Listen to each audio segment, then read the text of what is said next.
하나님 말씀 골로새서 1장 4절입니다. 이는 그리스도 예수 안에 너의 믿음과 모든 성도에 대한 사랑을 들었음이요. 아멘. 예, 자리에 앉아 주십시오. 오늘은 골로새서 1장 4절 말씀을 가지고 믿음의 교회라는 제목으로 함께 말씀을 나누겠습니다. 프랑스의 루이 9세를 설득시켜서 십자군 원정에 참여하도록 했던 교황 이노센트 4세가 한 번은 중세 카톨릭 철학자였던 토마스 아퀴나스와 함께 라테란 성당 문으로 보물이 들어가는 그 자루들을 보면서 이런 대화를 나누었습니다. 먼저 이노센트 4세가 이렇게 얘기를 합니다. 여보게나 이제는 교회가 은과 금은 없어도 라고 하는 말을 하지 않을까요? 다 과거 일이야 라고 그렇게 말을 했습니다. 왜냐하면 중세 교회는 은과 금이 넘쳤기 때문입니다. 그러자 토마스 아퀴나스가 한숨을 쉬면서 이렇게 대답했습니다. 예, 그렇습니다, 교황님. 그리고 교회가 안진뱅이에게 일어나 걸으라 라고 말할 수 있는 때도 다 지났습니다. 이 말은 교회는 부유해졌지만 성령의 능력을 잃어버렸다라고 하는 그러한 이야기를 한 것입니다. 이러한 대화는 중세 교회의 모습을 아주 잘 보여주고 있는 대화입니다. 313년에 로마 황제 콘스탄티누스는 밀라노 칙령을 통해서 기독교에 대한 박해를 금지시켰습니다. 그리고 380년에는 로마의 황제 데오도시우스가 데살로니가 칙령을 내려서 기독교를 로마의 국교로 삼았습니다. 이후로 교회는 일치월장을 합니다. 곳곳에 어마어마한 교회들이 세워지기 시작했고 교회는 부와 권세와 명예를 독점을 하였습니다. 얼마 전까지만 해도 박해와 착취와 빼앗김과 순교에 시달렸던 그 교회가 아주 극적인 반전을 이룬 것입니다. 그런데 교회는 겉만 변화한 것이 아니라 속도 변화되었습니다. 교회가 박해에 시달릴 때에는 늘 하나님 앞에 엎드려 기도하였습니다. 왜냐하면 그것밖에는 할 수 있는 것이 없었기 때문에 그렇습니다. 피비리 있는 나는 그 순교 속에서도 그들은 하나님의 이름을 부르며 기꺼이 죽어갔습니다. 그래서 그들은 그러한 고난 가운데서 수많은 하나님의 은혜와 하나님의 역사도 체험을 했습니다. 그때는 성령의 능력이 그들과 늘 함께 하셨습니다. 그런데 교회가 부와 권세와 명예가 넘치면서 이러한 성령의 능력이 사라지기 시작했습니다. 이제 굳이 하나님께 기도하지 않아도, 굳이 하나님이 도와주시지 않아도 뭐 이런 문제쯤이야 우리가 얼마든지 해결할 수 있다라고 하는 그러한 교만함이 팽배하기 시작했습니다. 교회의 주인이 하나님에게서 인간으로 바뀌었습니다. 이제는 인간의 뜻을 하나님의 뜻이라고 아주 겁대가리 없이 그렇게 부르짖는, 주장하는 그러한 시대가 되었습니다. 그런데 정작 교회는 자신들이 어떻게 변화되었는지를 깨닫지를 못했습니다. 여러분, 만일 오늘 우리 한국의 교회를 설명한다라고 하면 우리는 뭐라고 설명을 할 수 있을까요? 건물이 웅장하고 아름다운 교회, 아니면 시설과 장비가 완벽하게 갖추어진 교회, 아니면 세계에 자랑할 만큼 많은 성도들이 모이는 교회, 아니면 해외 선교사들을 20군데, 30군데 선교하는 그러한 교회, 아니면 성도들의 자발적인 헌신이 있는 교회, 아니면 목사가 설교를 잘하는 교회. 또 무엇이 있을까요? 문제는 이러한 한국 교회를 하나님께서 기뻐하시겠느냐라고 하는 것입니다.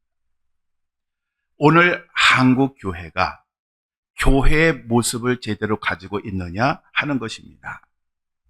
왜냐하면 교회에 대한 박해가 사라지고 교회가 부유해지면서 기도도 사라졌습니다. 그리고 성령의 능력도 사라졌습니다. 이제 성도들은 교회 다니긴 다니죠. 열심히 예배도 드립니다. 이 땅에 교인들이 얼마나 많은지 모릅니다. 그렇지만 그들은 이제 절박하게 기도할 필요가 없습니다. 왜냐하면 굳이 하나님이 돕지 않으셔도 저희들의 삶을 살아가는데 큰 어려움이 없다고 생각하기 때문입니다. 그래서 언제부터인가 초대교회로 돌아가자라고 하는 말이 회자되기 시작했습니다. 제가 후반기 트리니티 성경 공부를 지금 준비하고 있는데 후반기에는 골로새서와 데살로니가 전후서를 공부할 예정입니다. 그런데 이 골로새서와 데살로니가 교회는 아주 공통된 점이 있습니다. 골로새서 1장 4절에서 5절에 이 골로새 교회를 이렇게 표현합니다. 이는 그리스도 예수 안에 너희의 믿음과 모든 성도에 대한 사랑을 들었으며 너희를 위하여 하늘에 쌓아둔 소망으로 말미암음이니 곧 너희가 전에 복음 진리의 말씀을 들은 것이라. 아멘. 그리고 데살로니가 전서 1장 3절에는 데살로니가 교회를 이렇게 정의합니다. 너희의 믿음의 역사와 사랑의 수고와 우리 주 예수 그리스도에 대한 소망의 인내를 우리 하나님 아버지 앞에서 끊임없이 기억하매니. 아멘. 자, 이 사도 바울이요, 골로새 교회와 데살로니가 교회를 표현하는데 뭐 부자인 교회, 성도들이 많은 교회, 많은 업적을 남기는 교회, 뭐 이런 얘기를 하지 않습니다. 딱 세 가지 얘기합니다. 믿음과 소망과 사랑. 아마도 사도 바울이 생각하기에 교회의 가장 기본적인 것, 교회의 기초는 바로 이 세 가지라고 생각한 것 같았고, 그래서 골로새 교회와 이 데살로니가 교회에 이러한 것들이 나타나니까 얼마나 좋았는지 모릅니다. 그래서 그는 그들에게 서신을 보내면서 이런 교회를 이룬 것에 대해서 너무너무 내가 하나님께 감사 기도를 하고 있다라고 그렇게 고백을 합니다. 오늘 교회가 교회의 본질을 잃어버렸습니다. 그래서 교회가 세상의 빛과 소금이 아니라 그냥 걸리적거리는 걸림돌이 되어가고 있습니다. 그래서 이번에 저희가 트리니티를 이제 준비하면서 참된 교회, 우리가 회복해야 될 그 교회의 모습, 이 세 가지, 믿음과 소망, 사랑이 넘치는 교회에 대해서 함께 말씀을 나누려고 합니다. 오늘은 이 세 가지 중에 믿음의 교회에 대해서 함께 말씀을 나누겠습니다. 골로새 교회는 당시 많은 이단들이 들어와서 굉장히 혼란스러웠습니다. 그러니까 교회가 시작이 되면 그 교회가 안 되게 하려고는 마귀의 역사가 있고, 바로 그러한 아직 신앙이 그 기초가 튼튼하진 않은 그러한 성도들을 흔들기 위해서 이단들이 들어와서 온갖 유혹을 하게 됩니다. 특별히 당시 영지주의가 이 골로새 교회를 괴롭혔는데, 이 영지주의로 인해서 문제가 생긴 것이 뭐냐 하면 예수님이라고 하는 분을 유일한 우리들의 구원자라고 그렇게 생각하는 것이 아니라 모세나 아니면 헬라 시대 그 소크라테스와 같이 아주 중요한 사람, 아주 뛰어난 사람의 위치로 예수님을 끌어내렸다는 것입니다. 마치 이슬람에서 예수님을 많은 선지자 중에 한 사람으로, 그리고 불교에서는 예수님을 작은 부처 중에 하나로 이렇게 생각하는 것과 같습니다. 그 결과 그 성도들의 마음속에는 예수님이라고 하는 분은 중요한 분이긴 하지만 우리들의 삶의 중심으로 모시기에는 좀 그런 분이다 라는 그러한 잘못된 신앙이 들기 시작한 것입니다. 그래서 사도 바울은 이 골로새 교회 성도들에게 우리의 유일한 구원자 되시는 이 예수님에 대해서 잘 알고, 그리고 다시 그 예수님을 삶의 중심으로 돌려놓으라 라고 그렇게 권면을 했습니다. 특별히 영지주의가 주장한 것은 영적인 알미입니다. 그런데 믿음이라고 하는 것은 지적인 것이 아닙니다. 성경에는 합리적으로 설명하기 어려운 이야기들이 참 많이 있습니다. 이것을 합리적으로 설명할 수가 없기 때문에 하나님의 말씀입니다. 우리 인간들의 이성에는 아직 도달할 수 없는 영역들이 참 많이 있습니다. 우리 인간들이 아무리 똑똑하다 해도요, 아무리 과학이 최첨단 시대를 걷는다고 해도 여전히 인간은 미지의 세계를 살고 있는 것입니다. 따라서 믿음이라고 하는 것은 합리적으로 그리고 분석해서 이해하려고 하면 절대로 실패할 수밖에 없습니다. 우리 인간이 아는 것은 지극히 일부분입니다. 우리 이것을 인정을 해야 됩니다. 내가 알므로써 하나님을 믿는다? 그런 사람은 절대로 하나님을 믿을 수가 없습니다. 왜냐하면 유한한 인간이 무한한 하나님을 어떻게 이해할 수가 있겠습니까? 원래 구조적으로 인간은 그렇게 되어 있습니다. 그런데 인간들은 항상 뭐를 내세우느냐 하면 합리적인 것, 이성적인 것, 납득할 만한 것. 그 논쟁 중에 하나가 진화론이냐 창조론이냐 가지고 따지는 겁니다. 여러분, 우리가 참 어려운 게 뭐냐 하면요. 우리가 학교에서는 진화론을 배우고 교회에서는 창조론을 배웁니다. 그래서 학교 선생님들이 참 힘듭니다. 왜냐하면 학교에 가서는 창조론을 이야기했다가는 조직에서 쫓겨날 수 있으니까 진화론을 이야기해야 되고, 교회에서 아이들을 가르칠 때는 진화론을 이야기하면 쫓겨나니까 창조론을 가르쳐야 됩니다. 그러니까 이리저리 오락가락 하는 겁니다. 예전에 어느 장로님 아들이 신앙생활을 열심히 하다가 어느 날 때려치웠습니다. 왜? 자기 교회에서 그 가르치는 선생님이 학교에서는 진화론을 가르친다는 겁니다. 그러니까 자기는 이렇게 오락가락 하는 거 도저히 믿을 수 없다. 그래서 나는 이제 교회 안 다니겠다라고 선언을 했다는 것입니다. 우리 인간은 전능하신 하나님, 창조주 하나님이 알려주시는 것만을 알 수 있지 우리가 전부를 알 수는 없습니다. 그렇기 때문에 지적으로 믿음에 접근하는 사람들은 절대로 믿음을 가질 수가 없습니다. 영화 스타트rek의 우주선 선장인 제임스 커크 역을 감당을 했던 윌리엄 샤트너라고 하는 사람이 있습니다. 이 사람이 우주선을 타고 우주상공 106km까지 가서 지구를 쫙 봤습니다. 그리고 하는 얘기가 뭐냐 하면 우주에는 어떤 신비도 장엄한 경외심도 없었다. 내가 본 것은 죽음뿐이었다. 결국 이 얘기는 뭐냐 하면 내가 우주에 가보니까 하나님도 없고 우리가 성경에서 배운 그런 거 하나도 없다. 그냥 인간의 쓸쓸한 죽음만 있을 뿐이다. 이렇게 이야기를 한 것입니다. 그런데 1968년 12월 24일에 미국의 아폴로 8호 그 우주 비행사들이 달 궤도를 돌면서 달을 보면서 그 창세기 1장 1절, 즉 태초에 하나님이 천지를 창조하시니라 라고 하는 말씀으로 시작해서 10절까지를 봉독을 했습니다. 그리고 아폴로 8호 선장인 프랭크 보먼이 이렇게 말을 했습니다. 여러분 모두에게 즐거운 크리스마스가, 그리고 지구에 있는 모든 사람들에게 하나님의 축복이 함께 하시기를 기도합니다. 우주에는 많은 우주 비행사들이 이미 다녀왔습니다. 근데 그 중에 어떤 사람은 우주에 가보니 성경은 거짓말이더라 하는 사람도 있고, 우주에 가보니 정말 하나님은 살아계시고 그 하나님이 창조하신 세계가 얼마나 위대하고 아름다운지 그것을 경험하고 왔다라고 고백하는 사람들이 있습니다. 어떤 차이일까요? 똑같은 곳에 가서 똑같은 것을 보았는데 어떤 사람들은 살아계신 하나님을 찬양하고 어떤 사람들은 하나님은 없다라고 주장을 합니다. 차이가 뭐냐 하면 어떤 눈으로 보느냐라고 하는 것입니다.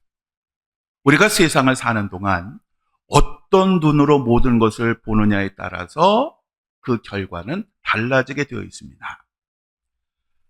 인간의 이성의 눈으로 모든 것을 보는 사람은 하나님을 절대로 볼 수가 없습니다. 그러나 믿음의 눈으로 하나님을 보는 사람은 항상 살아계신 하나님을 볼 수가 있습니다. 자, 히브리서 11장 1절에 믿음을 이렇게 정의합니다. 우리 함께 읽습니다. 믿음은 바라는 것들의 실상이요 보이지 않는 것들의 증거니. 아멘. 현대의 성경은 더 쉽게 이것을 설명합니다. 믿음은 우리가 바라는 것들에 대한 실물이며 보이지 않는 것들에 대한 증거입니다. 자, 믿음이란 뭐냐? 실물이고 증거다라고 그렇게 정의를 하고 있습니다. 훌륭한 믿음을 가진 사람들의 그 신앙은 되게 단순합니다. 아무리 그 사람이 많이 배웠든 뭐 했든지 간에 그 믿음은 굉장히 단순합니다. 왜냐하면 생각이 많고 그리고 많이 따지는 사람들은 그 성격 때문에 굉장히 조심스럽고 또 믿음이 자라기가 참 쉽지 않습니다. 그러다 보니까 믿음을 행동으로 옮기는 것조차도 굉장히 조심스러워하고 어려워합니다. 마태복음 8장 5절에 보면 로마군의 백부장이 예수님을 찾아와서 자신의 하인이 중풍병으로 정말 고통을 당하고 있는데 좀 자기 하인의 병을 고쳐달라고 그렇게 예수님께 부탁을 합니다. 당시 이스라엘 백성들에게 이 로마의 백부장이라고 하는 존재는 어떤 존재냐? 비교한다면 일제시대에 일본군의 장교와 같습니다. 로마 시대나 일제시대나 그 장교들은 피도 눈물도 없었고 자비도 없었습니다. 그러니 자기 집안에 있는 종을 위해서 로마군의 장교가 예수님을 직접 찾아왔다? 이것은 정말 놀라운 일입니다. 그래서 예수님도 깜짝 놀랐습니다. 그러니까 자기 자신이나 자기 자식이 아픈데 병을 고쳐달라고 하면 그럼 그럴 수 있잖아요. 근데 정말 당시에는 인간 취급도 하지 않는 자기 하인의 병을 고쳐달라고 직접 그 높으신 분이 예수님을 찾아왔으니 예수님이 얼마나 놀라셨겠습니까? 그래서 예수님은 감동하셨습니다. 그래서 그래? 그러면 내가 너의 집에 가서 그 하인의 병을 고쳐주겠다라고 그렇게 말씀하셨습니다. 그랬더니 이 백부장이 오히려 당황을 합니다. 그러면서 백부장이 이렇게 말을 합니다. 주여, 내 집에 들어오심을 나는 감당하지 못하겠사오니 다만 말씀으로만 하옵소서. 그러면 내 하인이 낫게 싸움나이다.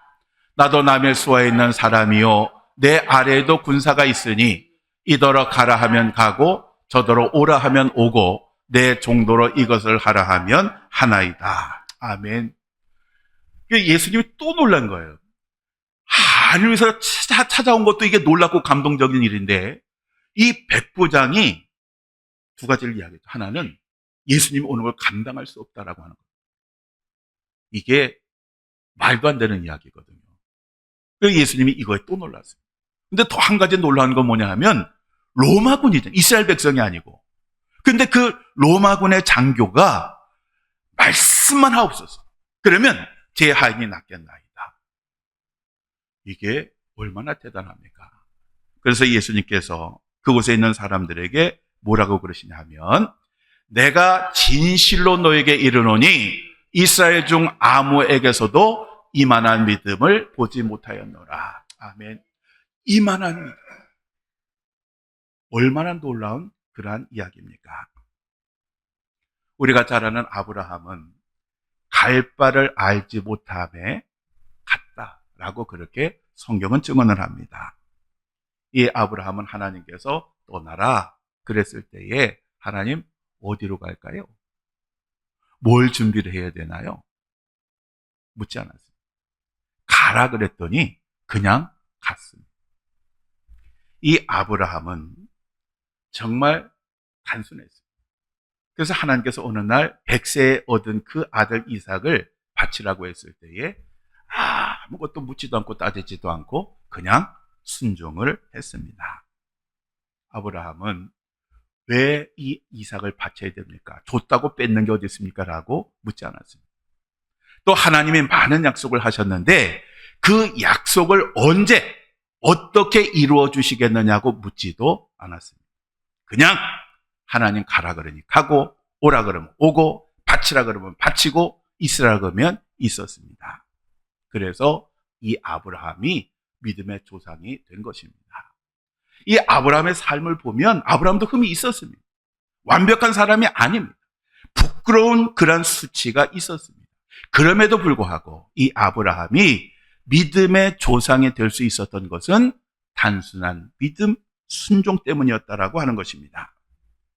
골로새 교회는 에바브라가 세운 교회입니다. 그런데 이 에바브라가 그들에게 복음을 증거했을 때에 이 골로새 사람들은 그 복음을 그냥 있는 그대로 듣고 받아들였습니다. 따지거나 분석하거나 논리적으로 해석하려고 하지 않았습니다.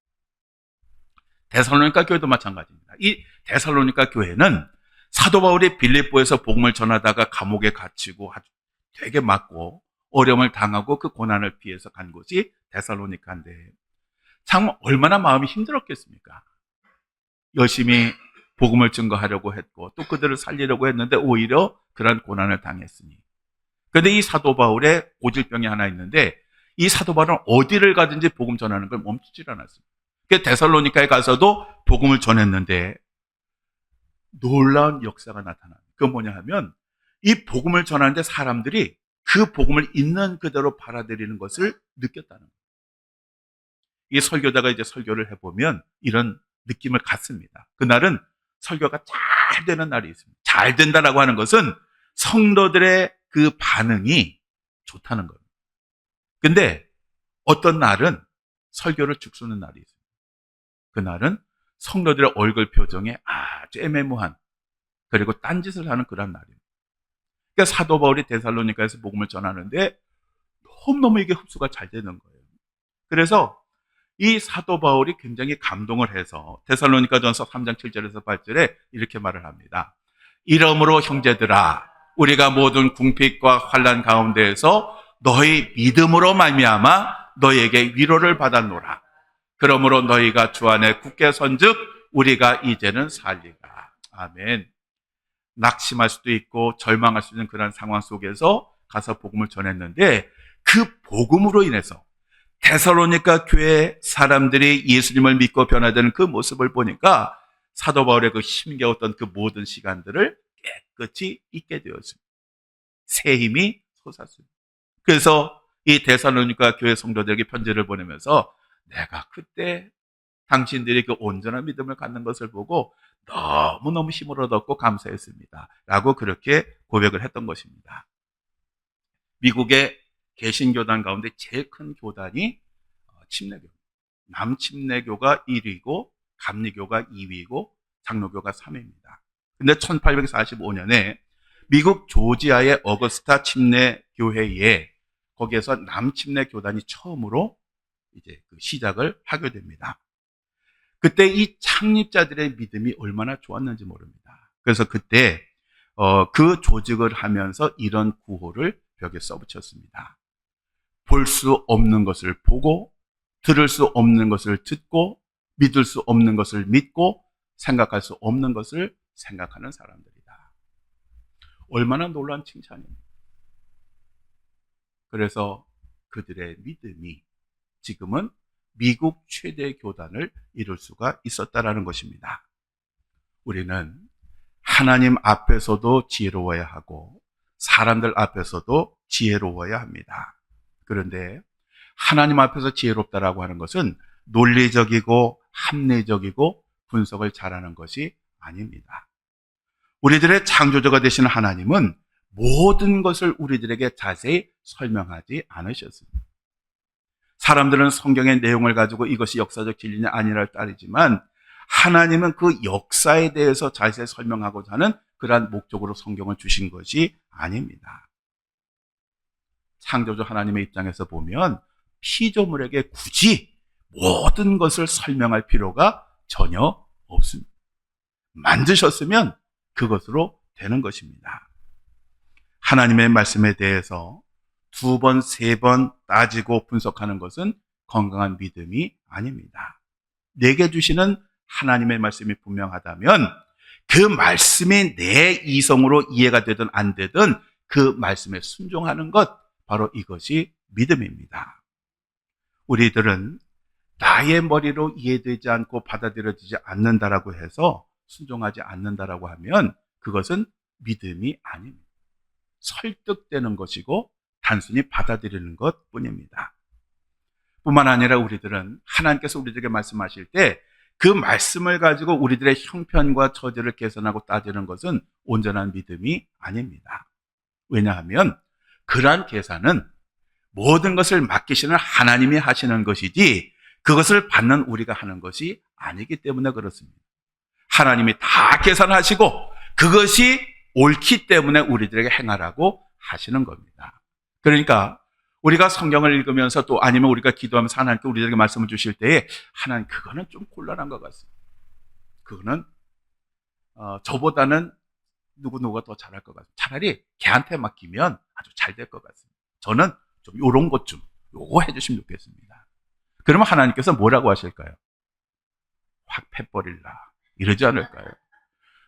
하려면 하지. 그리고 그걸 하게 하시는 분은 하나님이신데 왜 인간이 따져가지고 그거 하겠다 못하겠다고 그렇게 하겠습니까? 사랑하는 성도 여러분, 교회가 무엇입니까?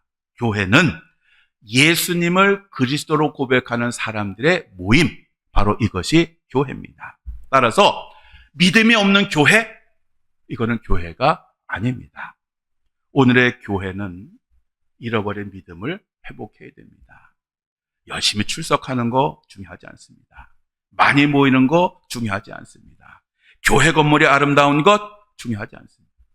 교회가 많은 일을 하는 거 중요하지 않습니다. 하나님이 없으면 그 모든 것이 무슨 유익이 있고 무엇이 하나님을 기쁘시게 하겠습니까? 믿음이란 교회의 기초입니다. 우리들은 이 기초를 반드시 회복을 해야 합니다. 저는 우리 산성교회가 다른 어떤 것보다는 이만한 교회, 이만한 믿음, 이런 칭찬을 듣는, 이런 인정을 받는 교회가 되었으면 좋겠습니다.